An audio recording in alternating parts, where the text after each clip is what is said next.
Welcome back. जी बुशरा, आप क्या कहेंगे इस हवाले से जो हमारी यहाँ सिचुएशन चली, जैसे मैंने अभी सादिया से भी जिक्र किया कि इतना माहौल सोगवार है और सबके दिल में दुख और तकलीफ़ है कहीं ना कहीं, लेकिन फिर भी जो हमारी रूटीन है, जो ये ईद से रिलेटेड मार्केट्स में देखें आप, रश वगैरह ऐसे ही है हमारी, मतलब वही काम जो चल रहे हैं वो चल रहे हैं, तो इस बारे में आप क्या कहेंगे?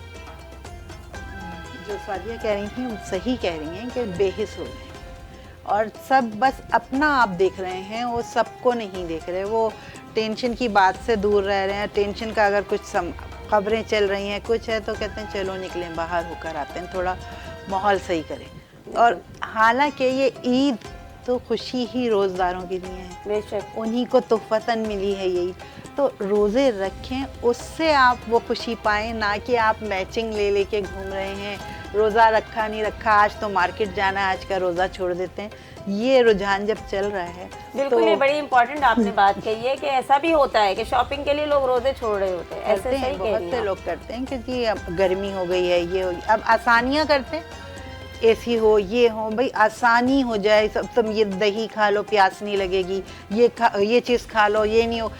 आसानियों का नाम नहीं है रोज़ा। रोजे का मतलब ही बदल रोज़ा दिया। का तो मतलब फौत हो गया यहाँ बिल्कुल पर। ऐसे ही है। असल में तो रोज़ा ही आपको बर्दाश्त दिखानी है, आपको सब्र दिखाना है। बर्दाश्त, बिल्कुल। सामने खाना रखा है, आपकी अजान नहीं हुई है, आपने नहीं छूना है, या आप अपना विल पावर आपको स्ट्रॉन्ग करनी है, सारे साल की तैयारी करनी है, ना कि आप आसानियाँ अल्लाह के कर रहे हैं हुक्म का इंतजार करना है। और ये बिल्कुल, और 5 मिनट अभी तो ये है, अजान का इंतज़ार करते रहते हैं। उस वक्त ये कॉन्सेप्ट बहुत आम है जो नहीं होना चाहिए। अजान होगी तो पानी पिएंगे, अजान हो तो पानी पी लो। नहीं भाई, जब आप 10 घंटे 12 घंटे का रोज़ा रख रहे हैं तो 5 मिनट पहले रुक जाएं। अजानों के उसमें नहीं, टाइमिंग से खुलना है, टाइमिंग से बंद होना है। जी जी, इसी तरह इफ्तार में भी देते हैं अजान से। इफ्तार में भी यही है, अजान का इंतज़ार नहीं करें, क्योंकि मौलवी साहब भी, मुअज्जिन साहब भी रोज़ा खोल के अजान देते हैं। आप टाइमिंग से खोलिए, आप 10 मिनट पहले बैठ जाइए, पकोड़े ले आओ, समोसे ले आओ, ये नहीं करिए, बैठिए और उस वक्त दुआ मांगिए, क्योंकि वो दुआ ज़रूर कबूल होनी है। और वो तो अल्लाह ने कहा है कि मैं रोज़गार की दुआ को फ़ौरन कबूल करूँगा। लेकिन यहाँ टाइम ज़ाया करते हैं, और जब कुछ भी नहीं है तो फिर एहसास भी नहीं है, तो मार्केटें भरी नहीं है। ऐसा ही है कि एहसास दरअसल मुसलमानों में ख़त्म हो गया है। और हम खुर्रम भाई से भी इस चीज़ पे गुफ्तगू करेंगे। खुर्रम भाई, आप क्या समझते हैं कि ये जो जितने भी मुसलमानों के रमज़ान को लेके जो एक होती थी, एक टाइम था कि इबादत करनी है, नमाज रोज़ा, ये वो सब चीज़ें होती थी, लेकिन आजकल देखा जाए ना तो थोड़ा सा हम लोग पीछे हैं इन सब चीज़ों से। तो ये क्या, ये दीन की समझ कम है, या एहसास ख़त्म हो गया है, या हम करना नहीं चाहते, या मुश्किलों से भागते हैं? नहीं, देखिए, बेसिकली इसे मैं इस तरह कहूँगा कि ये बेहिसी है आज के दौर में। तो आप ये कह ही नहीं सकते, क्योंकि बहुत सारी इस्लामी ऐप जो है वो आपके सेल फोन पे अवेलेबल है। इवन कुरान करीम को आपने पढ़ना है तो आप जो है वो मोबाइल से पढ़ सकते हैं। बिल्कुल। आप ये देखें, ये होती है मार्फत की बात। जब तक मेरे पास ये मार्फत नहीं थी, कि क्योंकि कुरान करीम जो है वो अरबी में लिखा है, अरबी हमारी ज़बान नहीं है, लेकिन मुझे ये मार्फत हुई कि हमारी ज़बान उर्दू है और कुरान करीम उर्दू में ट्रांसलेट है। तो पहला तो काम आप ये करें कि आप उर्दू में पढ़ें पूरे कुरान को। बेशक। और सिर्फ पढ़े नहीं, मैंने तो ये किया है कि एक अदद मैंने नई जो है वो बुक खरीदी है, पेपर पेन के साथ, और कई ऐसी चीज़ें जैसे कुल्लु नफ्सिन ज़ायक़तुल मौत, ये किस सिपारे में, किस आयत में, किस नंबर पे कही जा रही है। तो इंसान की बहुत सारी ऐसी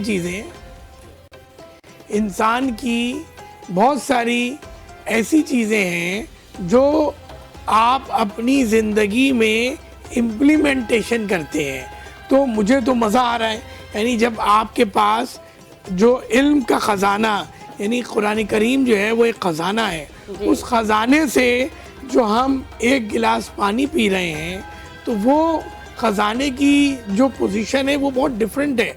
आप अपनी नॉर्मल ज़िंदगी में भी, आप अपने ऑफिस में, अपने घर में, अपनी प्रोफेशनल लाइफ में बहुत सारी ऐसी आयात हैं जिनको आप कोट कर सकते हैं कि आप उस बातों को, अच्छा क्योंकि कुरान करीम की आयत को जब आप कोट करते हैं तो अगले को एथेंटिसिटी लगती है। बिल्कुल। मैं अगर ये बात करूँगा कि ये XYZ ने लिखी है, मैं अपनी बात के मैंने अपनी किताब में लिखी है, मैं कौन होता हूँ? लेकिन कुरान करीम जो है वो ज़िंदा मौजज़ा है।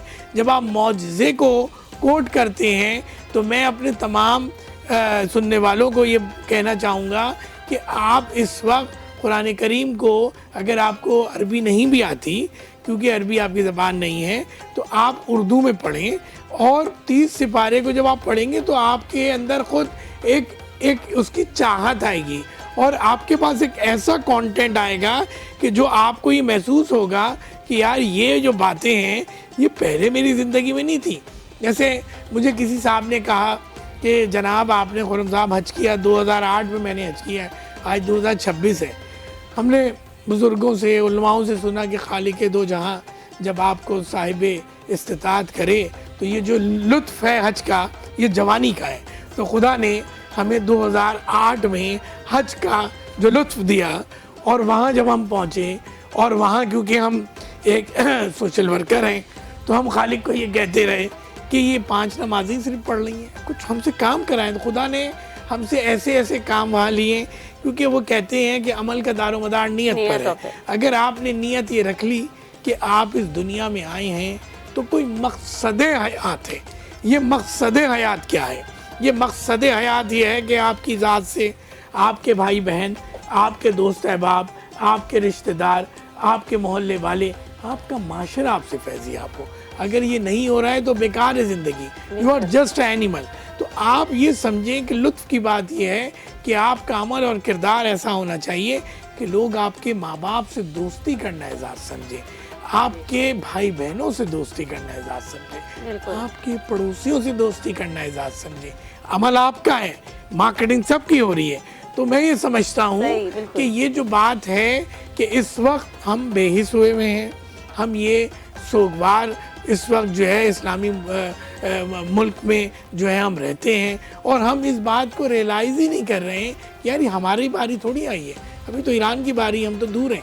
ये बात याद रखें कि जो लोग अपने मजलूम को सपोर्ट नहीं करेंगे और जालिम के ख़िलाफ़, ये जो बात है, हर वो शख्स जो जालिम के साथ खड़ा हुआ है वो यकीनन दुनिया में भी और आखिरत में भी खालिक के सामने खड़े होने का कोई पोजीशन नहीं रखता है। बिल्कुल, ये बड़ी खूबसूरत बात खुर्रम भाई ने कही है कि जालिम के साथ खड़ा होना या उस पर खामोश रहना जुल्म पर, ये भी एक तरह का जुल्म ही है। अल्लामा साहब की तरफ चलूँगी। अल्लामा साहब, हम अभी तो ये जो सिचुएशंस के हवाले से तो बात कर रहे थे, लेकिन मैं एक चीज़, मेरे जहन में एक सवाल था, तो क्योंकि आजकल की जनरेशन जो है वो बड़ी ऑथेंटिसिटी मांगती है हर चीज़ में। अगर आप उनको कोई बता दें कि ये काम इस्लाम में मना है तो वो कहते हैं कि हमें बताएं कहाँ लिखा है, क्या है। तो मैंने ये देखा है कि कुरान में जितने भी अहकाम दिए गए हैं, जो अल्लाह ताला ने अहकाम जारी किए हैं, उसके पीछे कोई ना कोई रीज़न है, कोई ना कोई लॉजिक है, कोई ना कोई ऐसी बात है जो इंसान के लिए नुकसानदेह है, जो इसीलिए उसे किसी ना किसी काम से मना किया गया। बिल्कुल ऐसे। मैं अगर यहाँ एक छोटी सी मिसाल लूँ, पानी पीने के हवाले से कहा जाता है कि खड़े होकर पानी पीना नुकसानदेह है और बैठ के पानी पीना चाहिए। तो इसमें भी अल्लाह ताला ने जो ये हुक्म दिया है, ज़रूर कोई ना कोई लॉजिक है और मेडिकल साइंस भी इसको अप्रूव कर चुकी है कि ये चीज़ सही है। तो इस बारे में आप भी थोड़ा सा हमारी रहनुमाई फरमाएं। आउज़ु बिल्लाहि मिनश शैतानिर रजीम, बिस्मिल्लाहिर रहमानिर रहीम। बेसिकली मैं आपके सवाल को दो जहत से इसको बयान करूँगा। एक तो मैं खुद डॉक्टर भी हूँ, मैंने बिल्कुल आपका तारुफ जी कराची यूनिवर्सिटी से मैंने BS फिजियोलॉजी किया, then I move to in Iran. तो मैं चूँकि अभी आजकल भी मैं मेडिकली लोगों का इलाज भी करता हूँ, जी जी, तो मैं हर चीज़ को हर एंगल से देखता हूँ कि तौहीद क्या कहती है, कुरान क्या कहता है, जदीद साइंस क्या कहती है, और इसमें हमें आइमा अलैहिस्सलातु वस्सलाम की या नबियों के फरामीन क्या मिलते हैं। देखिए, फ़िक़्ह अहलुल बैत अलैहिस्सलातु वस्सलाम के अंदर दिन को पानी जो है वो खड़े होकर भी पिया जा सकता है, बैठ के भी पिया जा सकता है, कोई इशू नहीं है, मगर रात के टाइम है कि पानी को बैठ के पीना चाहिए। सवाल ये है कि कोई भी काम, कोई भी हुक्म जब भी हम आयमा अलैहिस्सलातु वस्सलाम की बात करें तो उनका कहना यानी इल्म में वही है, परवरदिगार से वो बात कर रहे हैं। बिल्कुल। मतलब हम उनको जो है, जो कि अल्लाह रब्बुल इज़्ज़त ने पाक पैगंबर के लिए कहा कि वमा यंतिकु अनिल हवा इन हुवा इल्ला वहीयुन युहा, नहीं बोलता मेरा हबीब उस वक्त तक जब तक वही नादिल ना हो। और वही हबीब कहता है कि अव्वलुना मोहम्मद, औसतुना मोहम्मद, आखिरुना मोहम्मद, व कुल्लुना मोहम्मद, हम सब के सभी जो 12 हैं ये मोहम्मद हैं। यानी मोहम्मद का क्या मतलब है कि अगर जो पहला मोहम्मद कह रहा है वही आखिरी मोहम्मद भी वही कहेगा। हत्ता कि इसकी मिसाल मैं अपनी बात को कंप्लीट करने के लिए तमीद बांध रहा हूँ कि एक शख्स आया मौला अली अलैहिस्सलातु वस्सलाम के पास मस्जिद में, और क्या देखता है कि मौला अली अलैहिस्सलाम खजूरें खा रहे हैं। इसने रात को भी ख्वाब देखा था कि इसी तरीके से पाक पैगंबर भी जो है खजूरें खा रहे थे मस्जिद में बैठे हुए, और ये पाक नबी के पास गए और रसूलुल्लाह ने कुछ खजूरें उठा के उसे दी थी। तो क्या देखता है कि वो सेम एज इट इज़ माजरा है कि मौला अली जो है वो खजूरें खा रहे हैं, ये भी जाते हैं मौला अली के पास, और अभी कुछ कहा ही नहीं तो मौला अली अलैहिस्सलाम ने भी कुछ खजूरें उठा के इसे दे दी। तो ये हैरत में है कि जब उसने वो खजूरें गिनी तो उतनी खजूरें थी जितनी रात को रसूलुल्लाह ने ख्वाब में से दी थी। तो ये हैरत में पड़ जाता है और पाक इमाम से पूछता है कि या अली, मैं इस ताज्जुब में हूँ कि मैंने रात को आपके जद को देखा था और उन्होंने भी आपके आका और सरदार को देखा था, तो उन्होंने भी मुझे जितनी खजूरें दी थी इसी तरीके से बैठे हुए थे, उतनी ही हैं। कहा हम 12 के 12, हम सब की अता भी एक जैसी है, हमारा गज़ब करना भी एक जैसा है, हमारा किसी से मोहब्बत करना भी एक जैसा है, हमारी सखावत भी एक जैसी है, हम सब के सब एक जैसे। तो ये सब इल्म वही परवरदिगार से बोलते हैं। तो इमाम फरमा रहे हैं कि रात को बेच के पियो, दिन में फ़र्क नहीं करता। इल्लत क्या है? जब हमने इसको मेडिकल साइंस से इस चीज़ को स्टडी किया तो पता चला कि इस वक्त हम कुछ ग्रेविटेशनल फोर्स के दरमियान रह रहे हैं। बिल्कुल ठीक है, मसलन अगर हम ये मोबाइल को उठा के मैं छोड़ता हूँ तो नीचे ही गिरता है, क्यों? वजह क्या है? ग्रेविटेशनल फोर्स की वजह से नीचे जा रहा है ना।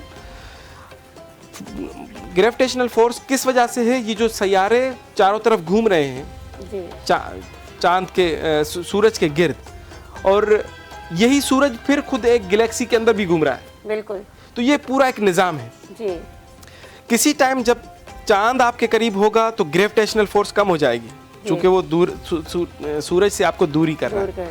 आप चूँकि खुद कराची में ये चैनल है और आप कराची वाले अहले कराची इस बात को बखूबी बात को समझेंगे कि क्लिफ्टन पर आप चले जाएं बोर्ड बेसन पे, वहाँ पर 14वीं चांद की जब तारीख आती है, 12वीं 13वीं 14वीं 15वीं, इन तारीखों को दफ़ा 144 लग जाती है कि कोई समंदर में नहीं जाएगा। भाई क्यों? क्योंकि इन तारीखों में समंदर ऊपर आया हुआ होता है, हत्ता कि ये रोड पर पानी आना शुरू हो जाता है कभी कभार। वजह क्या है? उस पानी को क्या पता कि आज 14वीं है, 13वीं है, 12वीं है कि इस तारीखों को मुझे ऊपर आना है। दर हकीकत ये वो ग्रेविटेशनल फोर्स है। ग्रेविटेशनल फोर्स की वजह से जब ये 12वीं 13वीं 14वीं को चांद ज़्यादा दिख रहा होता है, ज़मीन के ज़्यादा करीब होता है, उस ज़माने में ग्रेविटेशनल फोर्स जो होती है चांद की काम कर रही होती है। और चांद की जब ग्रेविटेशनल फोर्स काम कर रही होती है तो पानी हल्का हो जाता है, पानी इसलिए ऊपर आ जाता है। सही। अब अगर कोई इंसान रात को पानी पिएगा तो पानी हल्का होता है, ऊपर की तरफ आएगा, तो ये नुकसान पहुंचाएगा, ये हाजमा सही नहीं होगा इसका। तो इसलिए कहा गया कि रात को, यानी कि आयमा का हर फरामीन के पीछे हिकमत छिपी हुई है, हमें उस हिकमत को समझना है। तो दिन में तो मसला नहीं, चूँकि हमारे अहले सुन्नत बरादरान के यहाँ ये है कि वो दिन में भी बैठ के पीते हैं, मगर हमारे यहाँ दिन में कोई ऐसा नहीं है, सिर्फ रात के टाइम। और हिजामत जो कराई जाती है, हिजामत का कॉन्सेप्ट हमारे पाकिस्तान में कम है, मगर ईरान में, चाइना में बहुत ज़्यादा है। हिजामत के क्या कपिंग करते हैं, खून निकाला जाता है। खून भी इन तारीखों में, चांद की तारीखों में नहीं निकाला जाता, और रात को भी हिजामत नहीं होती है। उसकी वजह ये होती है कि खून, हिजामत में खून जो होता है वो गाढ़ा ख़राब खून जो होता है वो ही बाहर निकाला जाता है। मगर चूंकि इन तारीखों में पानी हल्का होता है, तो जब वो कपिंग की जाएगी रात के टाइम या इन मखसूस इन तारीखों में, तो वो पानी हल्का होने की वजह से वो जो गाढ़ा खून है वो ऊपर नहीं आएगा, सिर्फ पानी बाहर निकल आएगा। तो प्लाज्मा बाहर आ जाएगा, आपकी दूसरे जो ख़राब खून है, जो कोलेस्ट्रॉल वाला है, HDL जिसके अंदर ज़्यादा है वो नीचे रह जाएगा, फ़ायदा नहीं होगा। तो इसलिए हिजामत का भी मना है, पानी रात को इसलिए जो है खड़े होकर पीने पे ममानियत है, बहुत सारी चीज़ें हैं। मैं सिर्फ कहता हूँ सिर्फ हम इस्लामी कवानीन को फॉलो करना शुरू कर दें, आप बीमार नहीं होंगे। अभी मैं जिस तरह एक TV चैनल पर मौजूद था, कोई बात इस तरह हमारी नवाफिल पर चल रही थी और वहाँ से बात चलते चलते एक जगह पहुँची कि मोमिन की 5 निशानियाँ। हम जिस तरह बहुत सारी बीमारियों में मुब्तला होते हैं ना, डिप्रेशन और एंजाइटी आजकल बहुत ज़्यादा है। जी जी। मुझे तो बहुत सारे लोग फ़ोन करके कहते हैं मौलाना हमारा बच्चा कैंट स्कूल में पढ़ता था, फलां पढ़ता था, सब कुछ छोड़ छाड़ के आ गया, वो घर से बाहर नहीं निकला, उसको डर लग रहा है, खौफ है बाहर के मैं निकलूँगा तो ये हो जाएगा, उसको शक की बीमारी पड़ गई है, वो नहाता है तो नहा ही रहा है, कभी अभी तक मैं नहा नहीं चुका हूँ। मतलब इस तरह की बहुत सारी खौफ की वजह से, उसको डिप्रेशन की वजह से सारे दिन रात नींद नहीं आ रही। तो उसका छोटा सा इलाज है, आपके चैनल के तवस्सुल से मैं आपको बता दूं कि ताकि लोग इससे इस्तेफादा करें। बिल्कुल। चूँकि दर अहल बैत पर आएंगे तो हर बीमारी का इलाज मिल जाएगा। बेशक। इमाम हसन अस्करी अलैहिस्सलातु वस्सलाम फरमाते हैं कि मोमिन की 5 निशानियाँ हैं। एक तो वो ये है कि वो 51 रकत नमाज पढ़ता है दिन और रात में, तो सारी नमाज़ों को अगर इकट्ठा करें नवाफिल और नमाज शब को तो 51 रकत बनती है। और दूसरा ये है कि अकीक की अंगूठी पहनता है, ज़ियारत अरबईन हर रोज़ पढ़ता है, और उसके अलावा नमाज में बिस्मिल्लाहिर्रहमानिर्रहीम ऊंचे आवाज़ में पढ़ता है, और मट्टी पे सजदा करता है।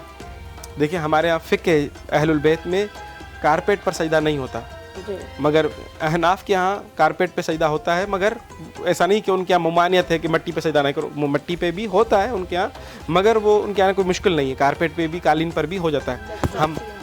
हमारे यहाँ नहीं, हमारे यहाँ उन चीज़ों पर नहीं होता। मिट्टी सबसे मुहिम है, या फिर वो चीज़ें जो मिट्टी से बनी हैं, ठीक है। जिस तरह ये ये पत्ते जो आपके पीछे हैं अगर असली हों तो इस पर भी कर सकते हैं, ठीक है।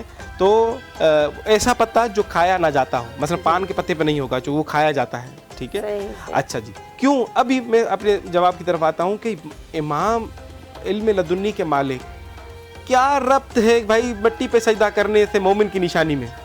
जब इस पर स्टडी की गई तो पता चला कि इस वक्त हम न जाने कितनी लाखों नेगेटिव मैग्नेटिक फील्ड के दरमियान रह रहे हैं। कितने कैमराज हैं, कितनी लाइट्स हैं।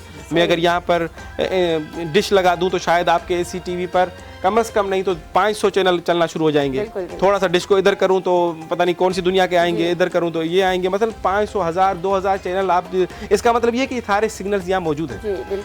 उसके बाद आपके मोबाइलों के सिग्नल 4G के, 5G के, न जाने क्या से क्या। ये जो बीमारियों में मुब्तला है ना आप लोग, मसलन कैंसर हो रहा है, फला, और ये रेस, चूँकि हमारी पूरी बॉडी एक मैकेनिकल काम कर रही है और एक इलेक्ट्रिकल काम कर रही है। मसलन हमारा दिल का कोई मसला हो तो आप जाते हैं क्या ECG करवाने। ECG क्या है? इलेक्ट्रोकार्डियोग्राम। ये जो इलेक्ट्रिक सिग्नल दिल के देख रहे होते हैं, आपके दिमाग के सिग्नल्स जो बॉडी के अंदर वर्क कर रहे हैं, ये क्या है? ये आपके जो इलेक्ट्रिकल काम कर रहे हैं, ठीक है। तो ये डिस्टर्ब हो जाते हैं, इन मैग्नेटिक वेव्स के दरमियान डिस्टर्ब हो जाते हैं, जिसकी वजह से इंसान जो है वो डिप्रेशन और एंजाइटी का शिकार होता है। अब जब आप मट्टी पे सजदा करेंगे तो मट्टी के अंदर खुसूसियत ये है कि वो तमाम नेगेटिव एनर्जी को खींच लेती है। अगर कोई इंसान जिस तरह कोई अहनाफ वाला हो और वो कहेगा हम मट्टी पे सजदा नहीं करते, तो उनके लिए मैं दूसरा एक वो बता दूं कि आप जो है नंगे पाँव मट्टी पे चलें, घास पर चलें, कम से कम 15 मिनट चलें, आपके डिप्रेशन और एंजाइटी के जैसे बहुत सारे मसाइल खत्म हो जाएंगे। बताया है अल्लामा साहब ने, बड़ी अच्छी बात बताई है। मिट्टी के फ़वाइद हैं बेशक, क्योंकि हमारे पास वक्त बहुत कलील होता है और इस वक्त अजान का वक्त बहुत करीब है, तो हमें ना चाहते हुए भी आप लोगों से रुख्सत लेनी पड़ती है। सबसे पहले तो मैं अपने तमाम मेहमानों का बहुत शुक्रिया अदा करूँगी कि वो यहाँ तशरीफ़ लेकर आए और उन्होंने अपना कीमती वक्त दिया और हमें बहुत अच्छी अच्छी चीज़ें बताईं। और मैं इस दुआ से यहाँ इख्तिताम करूँगी कि अल्लाह ताला हम सबको ये तौफीक दे कि हम अल्लाह के अहकामात के मुताबिक अपनी ज़िंदगी गुजार सकें और कुरान जो कि मुकम्मल ज़ाब्ता हयात है उसको फॉलो कर सकें। आप सबका बहुत शुक्रिया कि हमारा प्रोग्राम देखते हैं। इंशाल्लाह कल फिर मुलाकात होगी। अल्लाह हाफ़िज़।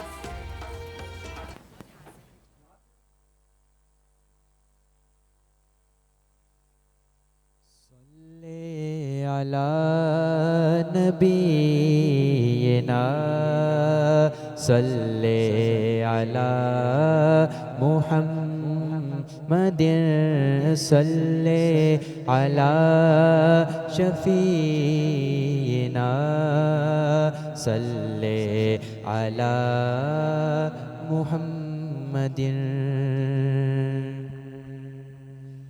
मदीने मुझको बुला ले, बहुत उदास हूँ मैं। मदीने मुझको बुला ले, बहुत उदास हूँ मैं। मदीने मुझको बुला ले, बहुत उदास हूँ मैं। मदीने मुझको बुला ले, बहुत उदास हूँ मैं। गमे जहाँ से बचा ले, बहुत उदास हूँ मैं। करम हुजूर हो ऐसा के सारा घर आए। करम हुजूर हो ऐसा के सारा घर आए। मेरा सवाल न टाले, मेरा सवाल न टाले। बहुत उदास हूँ मैं, उदासियों